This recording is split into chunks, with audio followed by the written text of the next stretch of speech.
It's renowned for its massive topography, indigenous people, and majestic waterfalls. It's becoming one of the fastest growing economies in the Caribbean. This CARICOM member state that nestles Venezuela on its borders is the perfect place for Barbadians to live, invest, and work. So make your choice Guyana.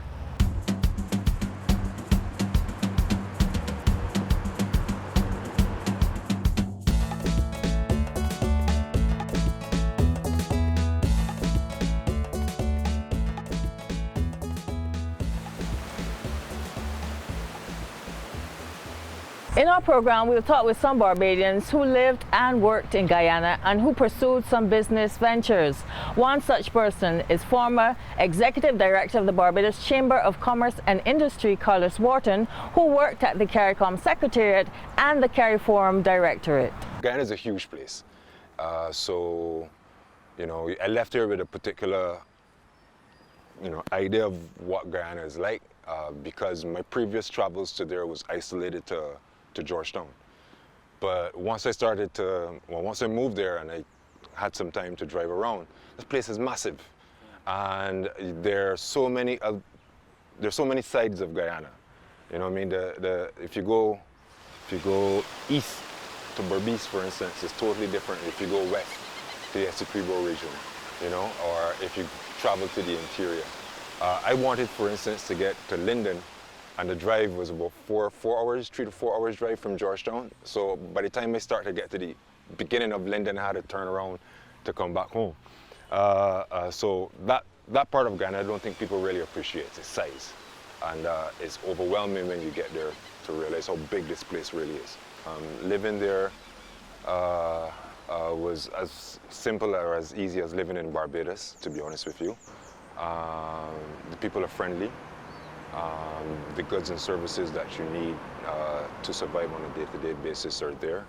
Generally, I found things to be more cheaper than here in Barbados. So for me, it was a simple transition to move from Barbados to Guyana. While we were there, we met a lot of people,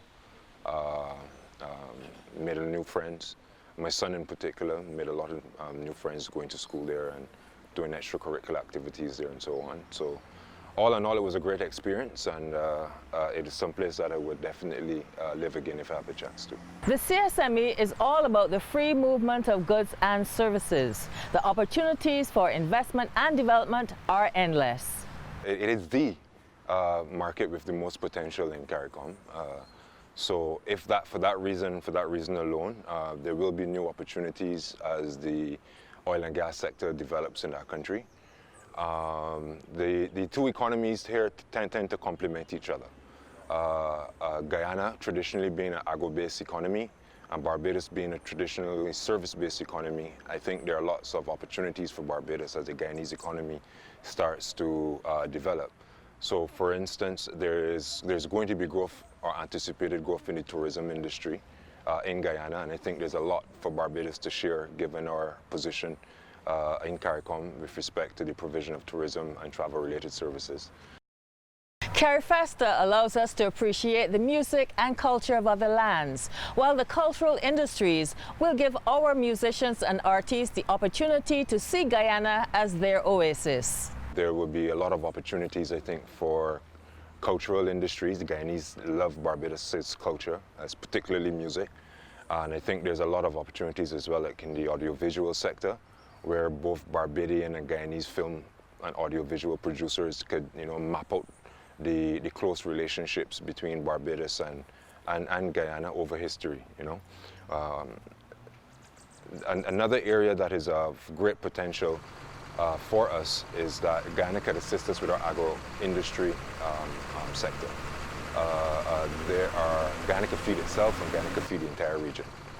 And if there's one thing that I learned is that if our policymakers work strategically, we would definitely be able to reduce our import bill while at the same time growing the Guyana economy if we were to find creative ways to link their agriculture to our industry here in Barbados.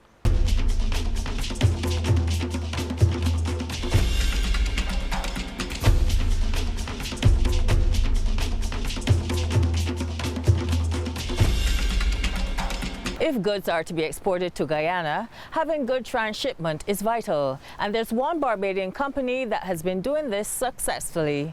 Well, it started all the way back in 1986. I was sent as the proverbial scout to find out what Guyana has to export, because CARICOM at that point in time wanted to go into or extend into Guyana as a new territory, and the cargo into Guyana was there, but they also wanted to know what was going to export out of Guyana. So I went down to see exactly what was possible, and the first scenario was that the export market showed me fruit and veg and fish. And that, in its own right, I figure could feed my country here in things that we don't really get on a regular basis. Mr. Murphy suggests that Barbados can significantly cut down on its food import bill by importing fruit and vegetables from Guyana. The fruit and veg is I would say, excellent. You get perhaps, and people will notice, you get some of the great things like plantain, pawpaw, the same watermelon, the largest watermelon you could ask for. You get, especially, and pineapple. The list is, is serious, that you have the amount of fruit and veg that you will be able to export out of Ghana. I believe, deep within me, the actual variety of stuff they grow in Guyana can feed the entire Caribbean, and the amount they grow. He left Guyana with some profound memories. I visited Starbuck Market and Border Market. Friday morning, the trucks in like a convoy is arriving from the countryside with all manners of fruit and veg.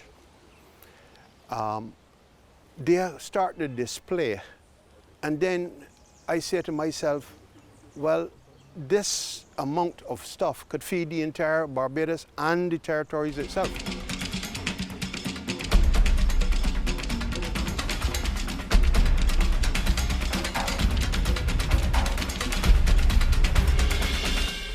With the development of the tourism sector in Guyana, Barbadian companies can offer their services to hotels and other establishments. Guyana is at a place where environmental management will be a very important part of the whole development process.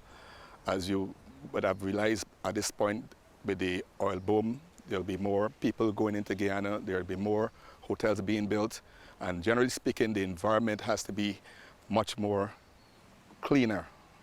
The hotels, the external environment has to be much more cleaner, or else it will cause a lot of disease and bacteria in the hotels. So from that point of view, I gained some interest in making sure, because of my wide variety of knowledge in the industry, I decided that I should start a company in Guyana at this time. He plans to pass on his knowledge to others. Well, apart from the actual cleaning process, I'm going to be doing a lot of consultancy as far as, training other staff from other businesses, business houses, in-house cleaning staff. I'm interested in doing a lot, and I guess we have a lot of entrepreneurs here that have some of the same experience. They don't necessarily have to go into Guyana and thus do the same as in employing the staff or bringing in staff. I think training can be a very critical part of the development plan in the industry. Mr. Myers sees great potential for development in the future.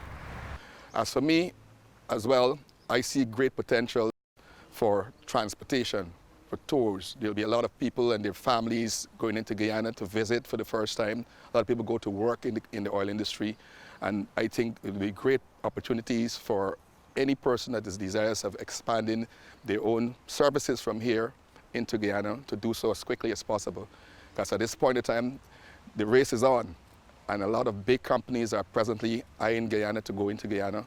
I'm sure right now Foster Inc. must be even looking forward to going there. So I would encourage some of the young entrepreneurs that have the great entrepreneurial spirit to take the opportunity, take the chance, and go and see what is there to offer.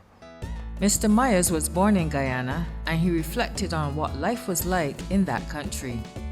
Even in Guyana, if we want to look at another factor, there's a great potential to get involved in textile, because I was a part of the Kimbia experience where most of the cotton was grown, and there's still potentials to grow cotton and make cotton fabric, which is a very expensive material to be exported around the world. So those are the things, even as much as I am not just going to sit along the path of doing industrial cleaning and so forth, I'll be definitely looking for, broaden my horizon because of my knowledge of different areas that I can see business activities can be conducted. So if people want to go there as well, there's so much different areas that they can be able to function in. The Invest Barbados, Invest Guyana have some great materials. I was there the last seminar we had at the KVille, and I think that was a very impactful seminar where we had some good presentations being done. And as according to the minister, she advised us to check jumping on the waves. Make sure we know when is the next wave and jumping in your wave. And I think there's be enough opportunities for, endless business owners, young entrepreneurs to be able to invest. I guess like everything else, you need to be determined to go out there and make a start. Give it a shot. Barbados and Guyana have enjoyed a rich history of mutual cooperation, and the Ministry of Foreign Affairs and Foreign Trade is working to make the process of doing business as seamless as possible for all concerned. For example, Barbados and Guyana, what we have done in the past, we have sent Barbadian students to Guyana to their School of Agriculture. They teach us agriculture. They've sent some of their young people to our Division of Hospitality Studies to learn about tourism. So, these are natural complementary areas. Government is spearheading the drive to encourage business and services through the signing of multilateral agreements, and transport is one of them. Tremendous opportunities are available. Of course, we have to develop the transportation links, particularly maritime transportation links that will make it easier to develop the trading relationships. But we are seeing potential for partnering in the green economy, and partnering in developing renewable energy and solar energy applications. We are seeing opportunities for Barbadian agriculture to expand beyond the small 166 square miles into the 83,000 square miles of Guyana. There are many benefits to be derived from making Guyana the place to do business. We understand that as Guyana's oil and gas industry develops, there'll be many opportunities because Guyana is going to need services. They're going to need professionals to come in. They're going to need labor. They're going to need skilled labor. There are going to be many expatriates working in the oil and gas industry in Guyana who we will be able to attract to come spend a weekend in Barbados, on the beaches of Barbados in our well-developed tourism industry. Guyana itself will be developing more hotels to accommodate the foreign workers coming into Guyana. We can help with that. We have the expertise. There'll be infrastructural development, some of our companies that are very well versed in roadworks and so forth. So the sky is the limit.